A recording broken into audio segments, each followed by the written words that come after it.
ألا وإن في الجسد مضغة إذا صلحت صلح الجسد كله وإذا فسدت فسدت كله ألا وهي القلب لالو ألا وإن في الجسد أواج بس بجسد استكو بسونة استكو بأكال است مضغة عند قريش سجالج إذا صلحت كتستهكلج الصع يأتي سجى كتستهكلج صلح الجسد كله كلهم جسد استهكل يأتي كتستهكلج وإذا فسدت الصع كتب لا شيء يأتي سجى قريش سجى فسد جسد كله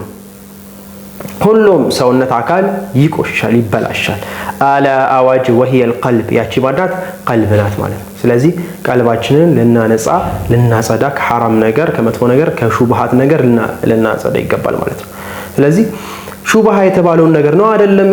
የተባለበት ግልጽ ሆኖ ግልጽ ነው ሐላሉም ሐራም ነው ሐራሙም ሐራም ነው ግን በዛ መካከል ግልጽ ነው አይደለም ይሄን ብለው ታላላሉት ውስጥ ነገሮች እየተከታተለ እዛ ውስጥ የሚገባ ሰው የሆነ ሰዓት ሐራም ተዘፍቆ ታገኙታላችሁ ማለት ነው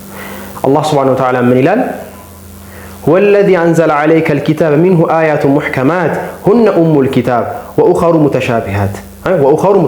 متشابهون للوچم አሉ فأما الذين في قلوبهم زيغ በልቦቻቸው ላይ ይሄ መዛግ ያለባቸው የደረቁ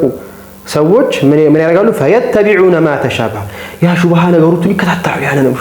ያይኮ እንደዚህ ነው ይሄ እንደዚህ ነው ብሎ ለመፈልፈል ሹብሃውን ነገሮች ይከታተላሉ አላህ Subhanahu Wa Ta'ala ለህክማው ያችን ያደረገው يعني እውቀት ኖሮ በስርዓት አዋቂ ጠይቀን እንድንረዳ ማለት ነው ግን እነዚህ ቀልቦቻቸው ላይ ኢማን የሌላቸው ፍላጎት የሌላቸው ለማወቅ ለመረዳት የሌላቸው ሰዎች ሹብሃን ነገሮች ይከታተላሉ فيتبعون ما تشابه منه ابتغاء الفتنه ምን ፈልገው ነው ፊትና ፈልገው ሰዎች ላይ ፊትና ለመጣል يعني ሰዎች ወደ ሌላ ነገር እንዲዘነበሉ ያ ነገርን ፈልገው يعني ያን ሹብሃ ውስጥ ምን ይከታተላሉ ማለት ነው አልሙሂም ሐላሉና ሐራሙ ግልጽ ከሆነ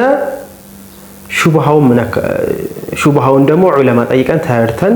መስራት ይኖርብናል ማለት ነው ይሄን ይመስላል الحديث السادس السلام عليكم ورحمة الله وبركاته